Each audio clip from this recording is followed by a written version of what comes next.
All right, good afternoon, everyone. Thank you for joining us. My name is Erin Owens, and I'll be the moderator for this session. Before we begin, I have just a few reminders. We do have a code of conduct for this conference.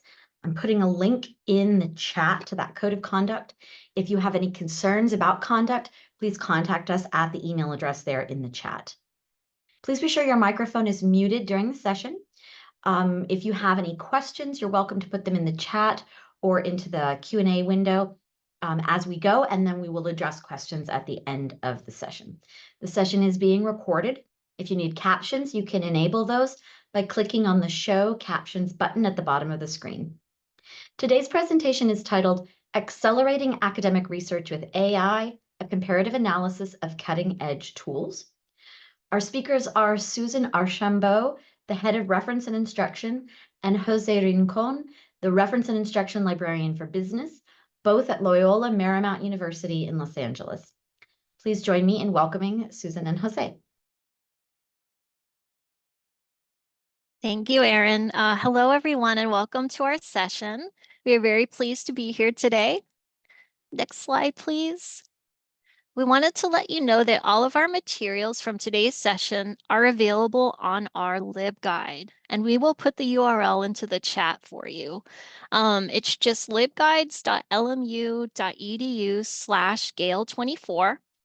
We invite you to go there now so you can have it up in another browser window throughout our presentation. Next slide, please. So when we're talking about the role of AI in research, a lot of technical terms get used that may get confusing. So we've created a glossary of key terms on our LibGuide. So feel free to take a look at that throughout today's session. But just know that all of the AI research tools that we will look at today use artificial intelligence in some way. And so AI is what enables computers and machines to simulate human intelligence and problem-solving capabilities. Next slide, please. So today we will explore and evaluate these 7 AI-powered research tools. The objectives for today's session are listed here. So number 1, access the Accelerating Academic Research with AI LibGuide, which we have put the URL in the chat, to locate resources supporting the implementation of AI research tools in library settings. Number 2, identify the basic features and capabilities for a set of AI research tools. And number 3, evaluate an AI research tool using the React framework to determine its suitability for a specific research task. Next slide. So before we get started, we have a quick poll for you, and I'm going to go ahead and launch the poll. We just want to get a sense of the extent of your previous experience with today's AI research tools.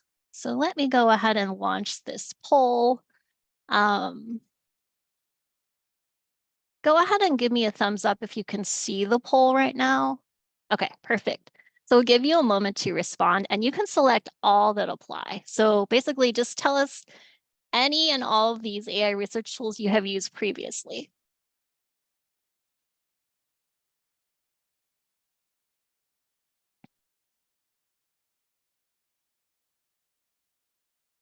Okay, so I see the votes are still coming in. We'll give you another like 10 seconds to respond, and then we will look at the results. Okay, so I think most of you have voted. So interestingly, let me go and share these results with you. The highest number of you have used none of them before. So this is closely followed by, it looks like, Research Rabbit is the one that most people have used the most. So that's really helpful for us to know. And then the second one was Elicit. All right, thank you for that. I'm going to stop sharing these poll results. So today, I'm excited to introduce our React framework designed to help us evaluate and assess generative AI tools. This framework comprises 5 key criteria: relevance, ease of use, assessing diversity, equity, inclusion, and accessibility, and currency. and last, transparency and accuracy. Additionally, it incorporates 4 distinct performance levels, utilizing a rate scale from 1 to 4, where 1 represents the lowest score and 4 the highest. Each of the 5 criteria is evaluated within its specific content, but all adhere to the same 1 to 4 performance scale. Now let's delve into the details and performance levels for the first criterion, relevancy. So relevancy, a score of 1, poor relevancy with a high proportion of unrelated results. Number 2, hit or miss relevancy requiring manual filtering of results. Number 3, mostly relevant results with occasional off-topic suggestions. Number 4, highly relevant results, consistently matching the research topic. In the area of ease of use, a score of 1, complex and challenging to navigate, even for experienced researchers. Number 2, demands technical or research expertise to utilize effectively. Number 3, requires some familiarity with AI concepts or research concepts. Number 4, intuitive interface with minimal learning curve. We move on to assessing diversity, equity, inclusion, and accessibility, DEIA, a score of 1, low commitment to diversity, equity, inclusion, and accessibility due to factors such as lack of accessibility features for researchers with disabilities, high bias results with minimal diversity in authors and perspectives, availability in only 1 language, and requirement of a paid subscription or institutional access for the tool and its full content, text content. Number 2, moderate commitment. Number 3, high commitment. And then finally, number 4, exceptional commitment. We move on to next to currency, a score of 1, rarely updated, potentially relying on outdated information. Number 2, sporadic updates with a risk of missing recent developments. Number 3, regular updates, staying relatively current with new findings. And number 4, real-time updates, always reflecting the latest research. Moving on to our last here, transparency and accuracy. A score of 1, no transparency and low accuracy, leaving users uncertain about the AI's reliability and decision-making with frequent errors or misinterpretations in the generated content. Number 2, limited transparency. Number 3, moderate transparency. And finally, number 4, high transparency and accuracy. Now that we've covered all 5 criteria, relevance, ease of use, assessing DEIA, currency, and transparency and accuracy, let's delve into the 4 performance levels of the React framework. Here is our scorecard template, which Susan and I use to evaluate and track our assessment of various AI tools. When I provide instruction in classroom settings, I use the scorecard to review the scores of each participant and for the group as a whole, allowing me to analyze descriptive statistics and gain insights into the overall performance and areas of improvement. So let's dive into the comparison of text extraction AI tools for literature reviews. In this brief section, we'll examine these 3 tools: Elicit, Cite, and Consensus. Elicit is a powerful tool that leverages the extensive semantic scholar database and the unpaid WAP plugin to assess a vast array of academic papers and open access PDFs. By incorporating large language models like GPT, Elicit enhances its text extraction and analysis capabilities. With Elicit, users can find papers based on research questions, extracting and synthesizing data from single or multiple papers to provide custom summaries. The tool is particularly effective for cause and effect questions and is well suited for courses in business ethics and sustainability, allowing users to search for concepts like discrimination, hiring practices, and workforce issues across different papers. Elicit offers advanced features such as filtering papers by over 30 predefined columns, exporting results, and organizing research using notebooks. Users can add new steps to their notebooks, enabling them to continuously build on their work. The show More Like These features helps users explore citation trails for deeper insights. Seamless integration with Zotero and automatic history saving make Elicit users user-friendly and accessible. The tool operates on a coin credit system, enhancing convenience and managing usage. We find ourselves in Elicit, greeted by an ad notebook title prompt here. I've established a notebook titled Discrimination in Hiring Practices to kickstart my work. My current credit balance stands at 6,740. These coins symbolize credits, and the initial search will consume approximately 100 to 120 credits. Additionally, I noticed options for extracting data from PDFs and list of concepts. I've inputted several key terms to begin my search: discrimination, employees, and hiring practices. And here are the results I've obtained with this. I received summaries of 8 top papers. Within this interface, I have options for filtering, exporting, and adding additional columns. It's possible to continue extracting summaries from these 8 articles. 2 summaries for the methodology columns are currently displayed here. For an additional 250 credits, there's an option to upgrade to a higher accuracy mode. Furthermore, new steps can be added here. I decided to explore further concepts related to discrimination in hiring practices at companies. I initiated a search resulting in a deduction of 3 credit points. The search uncovered 294 concepts across 60 papers. These concepts are listed here, including examples like gender bias in AI training data, followed by the source column. Let's see here. All right, so now we're moving on to our second tool, which is Cite. Cite is a smart citation index that provides context and classification for how scientific papers are cited, indicating if they are supported, contrasted, or merely just mentioned.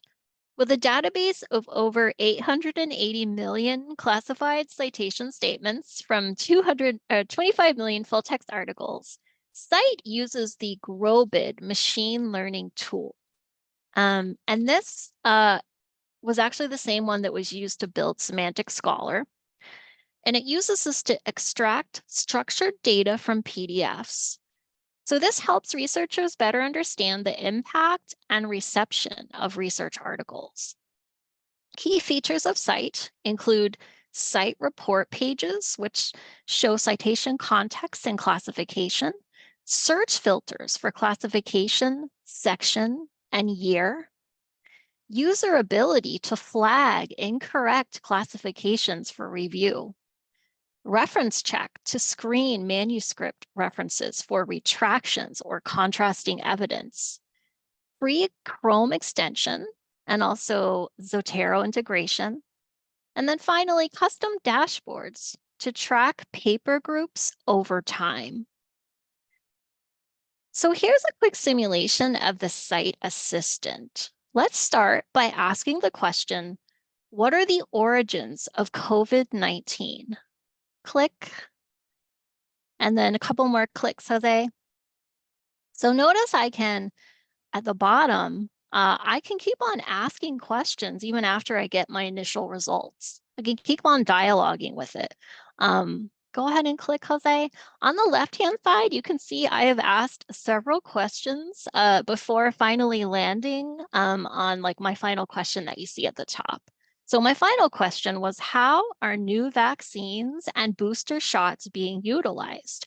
And if you look in the middle panel here, I am given a summary with several paragraphs answering my question and integrating some references.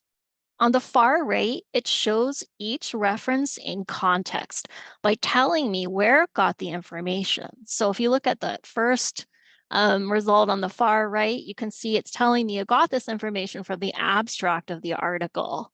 Go ahead and click. So then it links to the number of supporting citation statements about this work, the number of mentioning citation statements, and the number of contrasting citation statements.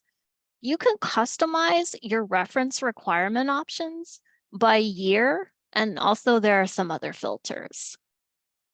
Next slide. Consensus is an AI-powered tool that leverages the Semantic Scholar database, housing over 200 million papers, along with core and sci-score data sets. It utilizes custom fine-tuned language models and integrates OpenAI's GPT-4 technology to provide comprehensive insight and generate concise summaries. With Consensus, you can access credible and relevant content efficiently through AI filters and research quality indicators. The study snapshot featured offers a quick overview of essential study details, saving you time and effort. The tool seamlessly integrates with reference management platforms like Zotero, PaperPile, and EndNote, streamlining your research workflow. You can easily export search results in CSV format with 11 paper level detail columns for further analysis and organization. Lists and bookmarks assist in keeping your research organized and accessible. Consensus allows you to optimize your search experience by asking yes or no questions, yielding the best results. You can obtain question-specific conclusions and key insights extracted directly from paper abstracts. The Consensus pilot feature enables you to delve deep into topics of interest, benefiting from guided AI search and content creation. For example, a lifespan psychology course seeking empirical papers related to homelessness, mental health, and addiction can efficiently locate relevant research materials using Consensus. Let's explore Consensus and navigate to its search page. I initiated my search by entering key terms related to homelessness, women, mental health, drug addiction, and meth.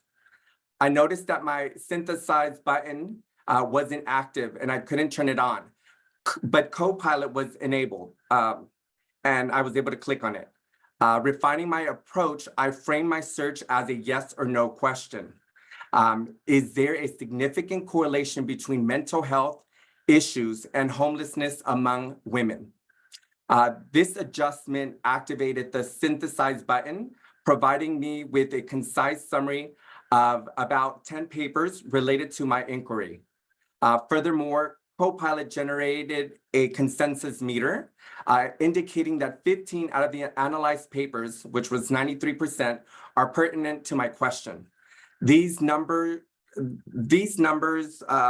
circled down here represent individual scores with each retrieved paper, offering a closer examination of the content generated by my query. Here are our scorecards for each tool. Relevancy, we rank Consensus lower on relevancy, noting it seemed to pull from limited sources. However, one of our colleagues, Nicole, found it relevant for a humanities topic. I found Elicit and Cite more relevant for my topics than Susan did. In the area of ease of use, I scored all three tools as a 3. Susan thought that Elicit had some hidden features that weren't intuitive. We both thought that Consensus had a clearer interface with everything clearly labeled. In the area of DEIA, Cite ranked highest for accessibility, offering an accessibility statement and a free Chrome extension to classify citation content from other sites. Elicit had partial language support, while Consensus was best for multi-language searches, supporting over 100 languages. In the area of currency, we ranked Cite as having the highest currency. And in the area of transparency and accuracy, we ranked Elicit the lowest due to accuracy concerns. Testing showed only 67% accuracy across 30 columns, with slight improvements using high accuracy mode. Occasional warnings also noted the need to verify Elicit's information. Site scored highest for its accuracy and user ability to flag incorrect classifications. Consensus also scored well with a detailed terms of service and quality indicators like the rigorous journal label. I trust the consensus meter more than Susan did. And here are our results. We're just going to share those with you. So we took the average of every input here, and then we did total average. And we came up with consensus being the top, ranking at the top. Here, a few weeks back, I facilitated a session in a business graduate course focusing on U.S. consulting practices. During the workshop, I introduced consensus into the instruction. I allocated about 10 to 15 minutes for exploring this innovative tool. Each student was tasked with formulating a business-related question, such as, do management consulting firms measurably enhance the financial performance of their clients? They then applied the REACT framework to evaluate 5 key criteria based on their interaction in consensus. Additionally, I prompted them to identify both strengths and weaknesses within consensus. And here are the outcomes of their assessment. So as you can see, they found it pretty easy to navigate. And here is their average total of 3.02. So now that we've explored Elicit, Cite, and Consensus, let's take a quick pause to reflect on the ethical implications of using these AI research tools. We've created a Padlet board, which you can access at bit.ly/Gale24, and Jose just put it in the chat for you, where you can share your thoughts with us on 2 prompts. The first prompt, what skills and insights might researchers lose by relying too heavily on the efficiency of AI research tools? And then the second one, how can librarians help mitigate these issues? So we'll give you, we're going to only spend a couple of minutes on this, but we really highly value your perspective. So please do take a moment to post your reflection, and you can add a post to this just by clicking on the plus sign that you see right below each of the categories. So we'll give you a moment to post your reflections. Feel free to also comment on your colleagues' thoughts as well. There's some already coming in. Susan, would you like to transition now? Yeah, we're going to transition our screen sharing, so bear with us for a second here.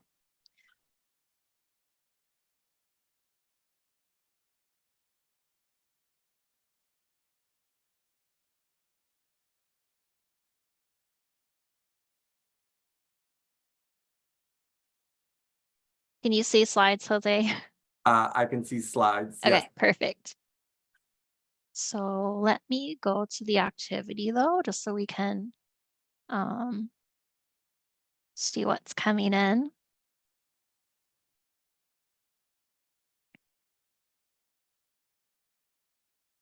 Here we go.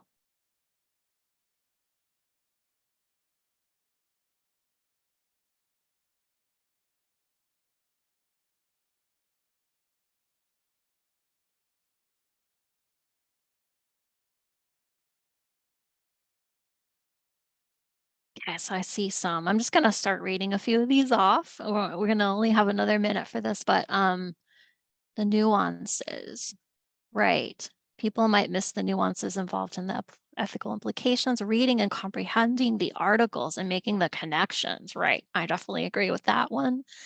Paraphrasing, ability and desire to use library databases. Yeah, that's a big one, which we could do a whole nother session on, but we don't have time. Ability and desire. Yeah, we got that one. Ability to best describe their topic and brainstorm keywords. Definitely. Right. Missing the insights from paraphrasing themselves. Lateral reading. That's a good one too. Surprise discoveries. Yes. The surprise discoveries you make when you do the reading and the annotations yourself. Okay, these are all very good. And then we see some suggestions for how librarians can help mitigate these issues. Great. Thanks so much for sharing your thoughts. The link is here. If you want to continue the conversation, feel free throughout the session. But we're going to go back to our slides now. So let me just put this in presentation mode here.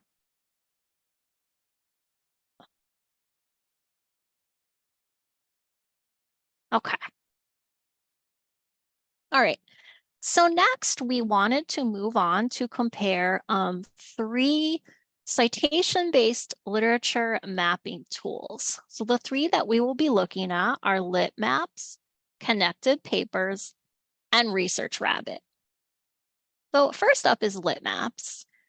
Litmaps is a visual literature discovery tool that's powered by OpenAlex, Semantic Scholar, and also Crossref. It currently only covers items that have a DOI.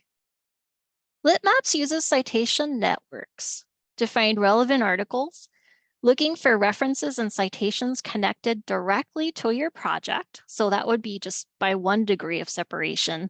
And then also it looks for those connected to the initial results. So that would be by 2 degrees of separation. And it does this forwards and backwards. It offers 3 different search algorithms. The first is for top shared citations and references. The second one is common authorship patterns. And so that might be useful for identifying research teams. And then the third one is semantic similarity search by abstract and title. Litmaps allows you to organize your research by colored tags, also manage your projects using different workspaces, integrates with Zotero, allows you to export your data, and then also you can create team accounts in Litmaps. So we wanted to do a quick simulation to show you what Litmaps looks like. You begin by logging in, and you do have to create an account. When you log in, notice at the top, like right now, I'm in the default workspace, but you can create different workspaces for different projects, and that's how you can organize your work. So once you do that, if you click on quick search, you can find a seed article or just a starting point article that you know about, or you can also just do a keyword search. So in this case, I'm going to select an article that I know. I'm going to type in the title of the article and then click search. And so this is, I can choose this now as my seed article. And I'm going to click explore related articles. When I do this, I get this visualization map with the top similar articles to my seed article. And so notice here is my seed article. And then it's also, the map is visualizing all the related recommended articles as well. Down on this page, if you click visualize your research, you can actually customize and annotate your map. So the way I could do that is, you see on the left, I have created tags and I've color coded them. I can apply these tags to different articles, and now it shows up in my visualization map. You also can annotate your map and just put different notes for yourself next to the articles. So that was Litmaps. The second tool we're looking at in this category is Connected Papers. It is powered by Semantic Scholar, and it builds a force-directed graph that clusters similar papers together based on a similarity metric. The metric uses co-citation. So that's when 2 citations are cited together by other documents. And then it also uses bibliographic coupling. So that's when 2 works reference a common third work. It also offers a list view that gives you percentage of similarity to your original article.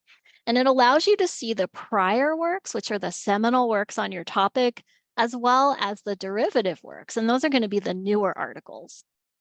It integrates with Zotero and has a share graph option. Also, it is the only tool in this category that is supported on a mobile app. So here's a quick simulation of what Connected Papers looks like.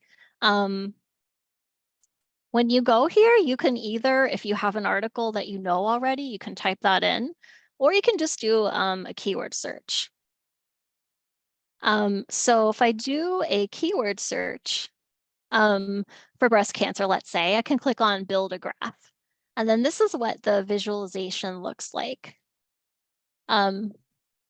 So here, you see circle, that's going to be my, let's say from when I did my search on breast cancer, I selected a origin paper or a seed paper for my results. And so that's what you see now, that's circled here on the graph. And then these are all the related articles to my seed paper. Just to note on this map, the darker green here is that means the paper is a newer paper, and the size of the node here represents the number of citations that article has. So you also can look at the top here. We have more options here besides just visualization. You can look at the prior works, derivative works, and the list view. So here's what the prior works looks like. And again, these are the seminal articles, so these are going to be older for the most part. You can look at derivative works, which are the newer articles. And then if you look at list view, this gives you the percentage of similarity to your origin article. So just notice that, Connected Papers has a lot less bells and whistles than Litmaps, which we just looked at, but it is a lot more straightforward to use. And then the last tool in this category is Research Rabbit, which I remember some of you have used before. So Research Rabbit offers more features than Connected Papers. It's powered by OpenAlex and Semantic Scholar, and it provides recommendations for earlier, later, and similar work based on paper collections. It has collaboration features, allowing you to share collections with colleagues, as well as organize by collections and categories, and you can also add comments. Notably, Research Rabbit is the only completely free tool, although it also does require you to sign up and have a login. Its unique column-based interface lets you explore endlessly while easily navigating back to your starting point. It offers export options and integrates with Zotero. So here's a quick simulation of what Research Rabbit looks like. You, of course, start by logging in, like with all these tools. And then you can see on the left-hand side that the papers are organized by collections. So you have to choose a collection first. And then once you've chosen a collection, you can go ahead and add papers to that collection. So I'm ready to add papers, and I can either search by keyword, or if I know a paper, I can type in the title of the paper. So I'm searching by keyword, and let's say I choose this as my origin paper. I also wanted to note that when you do keyword search, you do have a choice here. You can limit it to just the biomedical and life sciences, or you can search all subjects. So let's say I selected this paper, and I'm going to click Add to Collection. And then it's now in this collection, and it's along with these other papers I have in that collection. And if I want to visualize these on a map, I can click on the bottom where it says Connections. And then this is going to pull up this visualization of all the papers in my collection. I can take it a step further on the right, and I can click on Similar Work. And that will show me papers that it thinks that are related to my papers in my collection. And it gives me another map. And here, looking at this, the green papers are the ones that are already in my collection, and the blue papers are the ones that are not in there yet, but it's recommending I take a look at these papers. I just want to also point out that whenever I do a new action here, like the new action opens up in different panels. And so my window, like it just keeps on expanding the more things I do. It just goes on. So let's get to the scores here. So here is how both of us ranked each tool using our React scale. So for relevancy, I found all the tools to be like slightly more relevant than Jose did for the topics I tested. I thought connected papers had the best results in terms of like finding the most seminal papers and the most important papers. And then, but on the other hand, Jose thought that Research Rabbit was a little bit more relevant. In terms of ease of use, the clear winner for both of us here was connected papers. It just has a much simpler interface, even though it doesn't have quite as much functionality. It's a lot more intuitive to use, whereas Litmaps and Research Rabbit, we felt just had a really steep learning curve. For DEIA, for all these tools, be aware that the tool's visual nature may pose challenges for visually impaired users due to the really subtle color contrast they use between the nodes. Tagging articles by color in Litmaps, like that helps a little bit with this. Also, exporting to a list view can be a nice alternative. Connected papers in Research Rabbit only support English, while Litmaps has Google Translate integration. Research Rabbit is the only completely free tool, but on the other hand, Connected Papers works on a mobile app. But despite our concerns that the tools would be biased to science and medicine, these tools really seem to work well with other topics as well. I ranked Research Rabbit the highest here for being a free tool, whereas Jose ranked Connected Papers the highest. And then currency, we both found all the tools to be relatively current and have new findings. For transparency and accuracy, we both ranked Research Rabbit a little bit lower because it does not provide a privacy statement. It also seemed to have a little bit less information about how the tool actually worked under the hood. So when you average our scores across all the React categories, we will show you the winner was actually Connected Papers. And that really is primarily just because of the ease of use. The interface was just so much more intuitive than the other tools.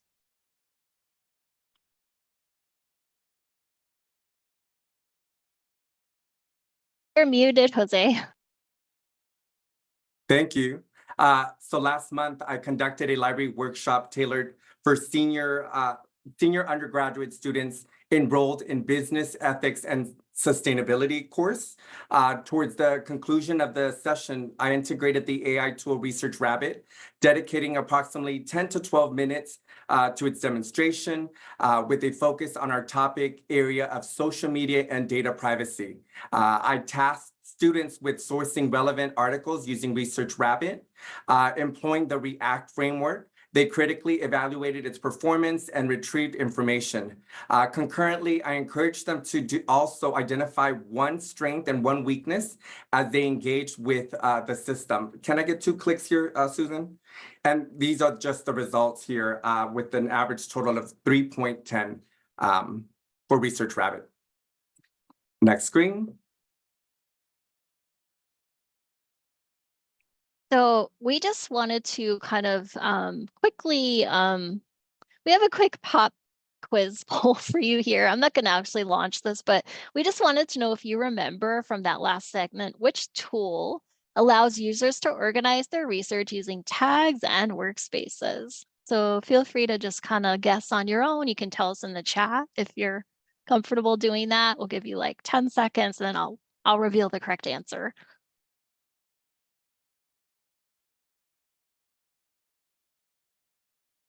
Okay, so the correct answer here was actually Litmaps.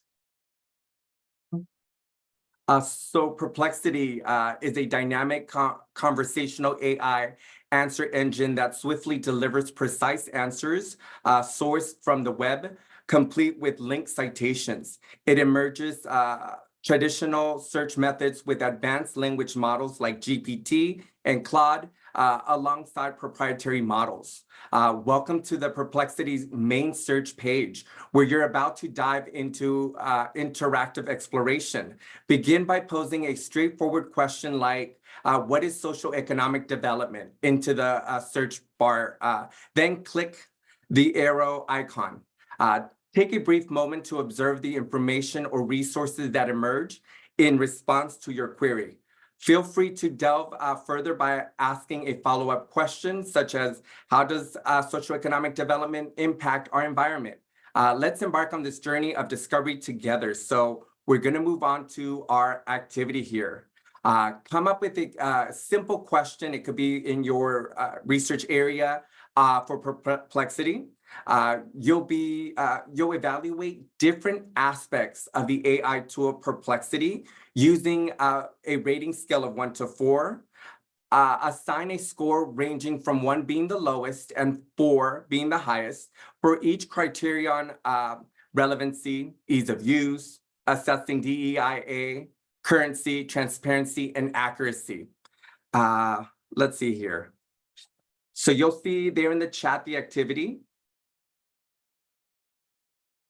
And if you scroll down the page, you'll get to that evaluating and assessing the generative AI tool Perplexity. In here, it's going to ask for your name. Yeah, we're trying to see who's out there. Your job title. We know that there's librarians in this from many different backgrounds. We would like to see what backgrounds we have here today. And then maybe also your institution, plug it in there. Have you ever used Perplexity before? And then it's going to take you into the hyperlink to get into Perplexity. You don't have to create an account. But once you get in there, you can begin engaging with Perplexity, asking a question, and then helping us answer some of these questions based on your experience, your quick reaction, which is our framework, right? React. That's all we're asking for, a quick reaction. And once you've completed this form, at the end, you'll be asked for a strength and one weakness in Perplexity. We'll show you here the results, the live results as they start coming in. We can go there, Susan, to the live view live results. And this is just one way that we incorporate instruction in the classroom. We communicate through our LibGuides. Today, we wanted to provide you with the LibGuide with, the information that we presented so that you have something to take away. There's tons of resources on that LibGuide for you to explore. But as you start plugging in information, we should start seeing it here. If you have any questions, you can plug them in there. You can send them to us. But we'll give you a moment here.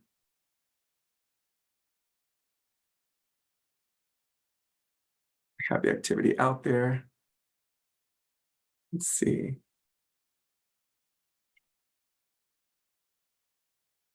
And we're testing things out. I see great LibGuide. Added hospitality library. Excellent. The AI is blocked and so is the form. Okay. Thank you for letting us know. Let's move on to the next slide.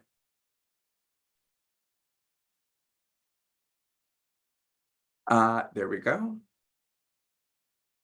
So you can continue doing that exercise, but we realize we're almost out of time. So we just wanted to kind of wrap things up now.